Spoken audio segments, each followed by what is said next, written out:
and explaining what custom visualizations are. How you can get started with thinking about custom visualizations. Please stop me at any point of time. I want this to be an interactive event, so you have questions, fire away. Uh, yeah, a little background on database data visualization. So, anyone wants to take a crack? What, according to them, is this so-called thing called data visualization? Anyone, it can be wrong. We talked about data intelligence, right? Our big data is what data in the last section. Maybe. So, anyone else? How you can comprehend data? Using multimedia to do this. Interesting.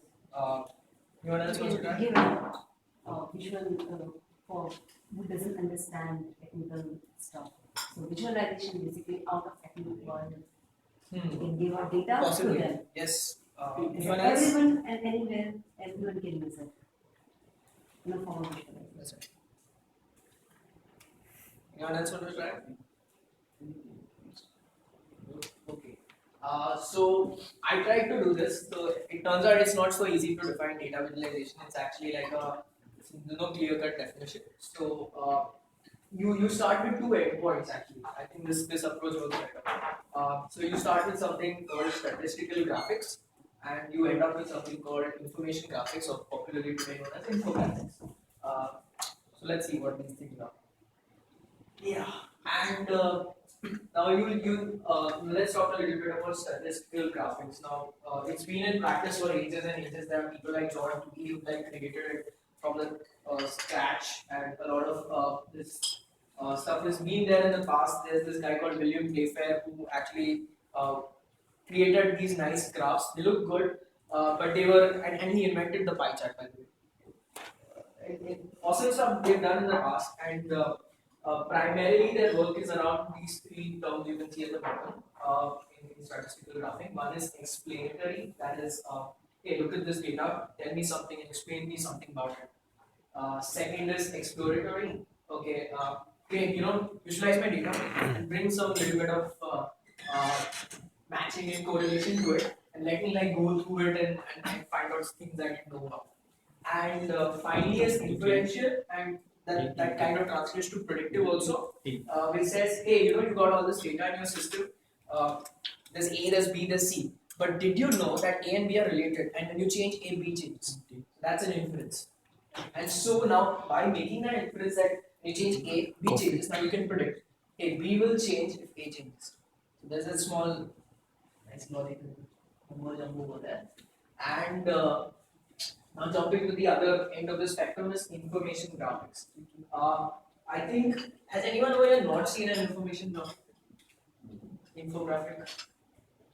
Alright. So a popular alternate word for infographic is visual metaphor.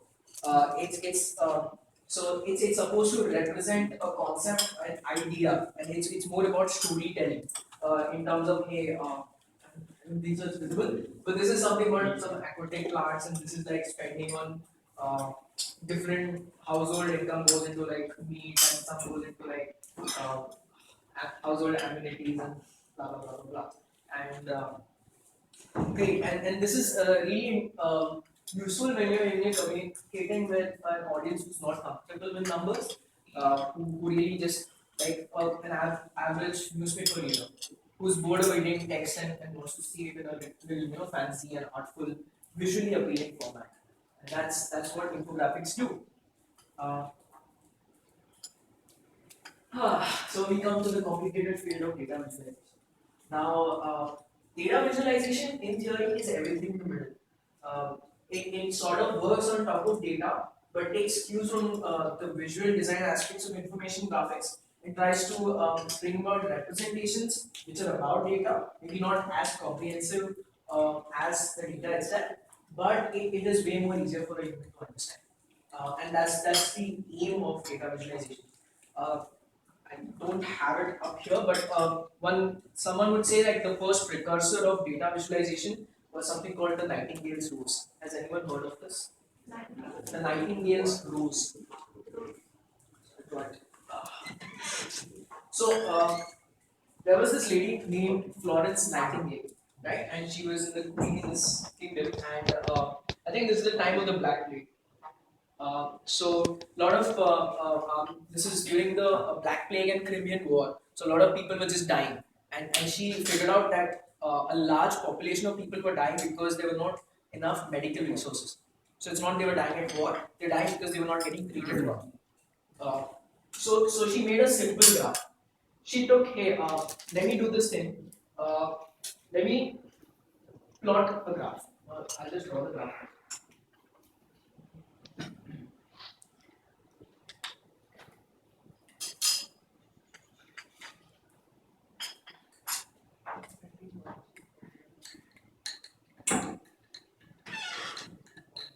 So what she said is like, it's interesting, like a clock has 12 sections and a year has 12 months.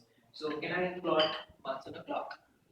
So she thought of each of these sections as a month, and she wanted to see like, hey, what's the mortality in each of the month of my these soldiers of fighting. And okay, but now interesting question: how do I represent mortality? Because now I have equally divided everything into equal sections. Remember, this is a time when there's no such thing as a pie chart. It's not been invented yet. So she said, hey, maybe I can just think of radius and the distance, and I'll say, okay, if the radius is so much, then and this is getting this value, and something like this is getting so much value, and maybe this is here, maybe this is here. So I'm just randomly drawing some things. Please bear with me. Uh,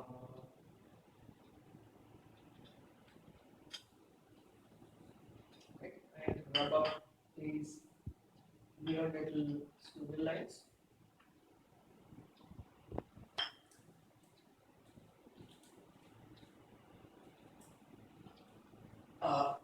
So sort of when she drew it, it looked like a rose. Her name was Florence Nightingale, so it's called the Nightingale's rose. And mathematicians today know this as a radial polar chart. But yeah, it's not so sexy.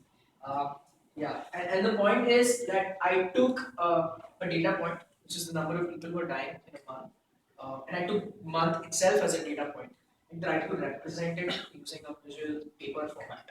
And how did I do that? Hey, I gave all the months are equivalent in nature, so I gave them like equal parts of a circle, and I changed the radius based on the kind of information I'm trying to detect. That's how it went on. And the story goes that she gave this to, I think, something, I don't remember the name, and they actually made these improvements, and the mortality rate went down. And this is where it becomes why data visualizations or information visualization is important. It combines what concepts you learned in statistical graphing, which is visually encoding data into some dimension, and information graphics, narrating a story. And that's where it actually the modern day data visualization comes from the field of advocacy, to be taking data and giving it a narrative. So it's just not charts and graphs. Uh, yeah, I didn't go through the previous one, so I'll just go through. That's actually Tumblr's annual report. Have you ever seen an annual report that looks like that? No, right? So it's an innovative way for them to show, hey, we are a good company because we're doing such things. But also, if a person is interested enough to read, it actually makes a lot more sense of an entire company overview snapshot in a single page. And this is actually now I've gone to I didn't discuss this, but this is actually another variation of a Nightingale's rose. Just thing is that this was one dimensional. Here they have layered it on top of each other. Right?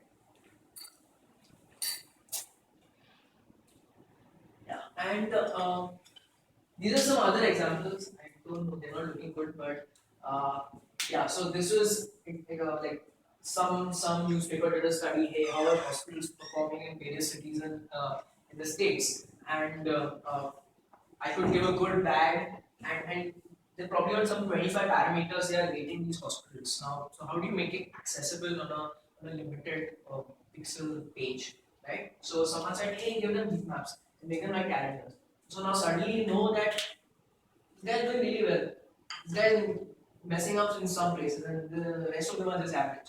So three data points, the three data points that you really care about, you can see them, and if someone cares even deeper, you can go and drill down and see what is happening there. And now he's put a nice drop down, it changes the city, etc. So it's a very neat way of representing a lot of data.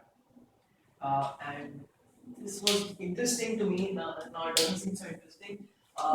So this is about Kepler's tally of planets. So he'd done some studies on how planets revolve around stars and how moons revolve around planets, and he sort of created a nice map, which was a visual representation of this data, and sort of to convince people that they are ellipses and not circles.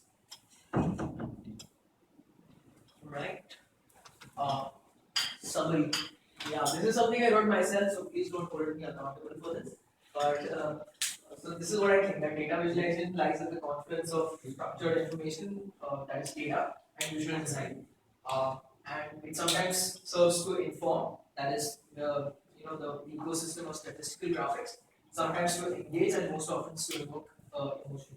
And I think this is still true today, even if you take it in a business context, because you are trying to evoke an emotion, right? And when you're presenting a chart or a graph or a business use case, you're trying to convince your boss, hey, put money in my project. Or you're trying to say, hey, I'm doing better than the other guy. Or hey, my business is failing over here. So these are actually emotional responses. And it is relevant even in data visualization and not just infographics.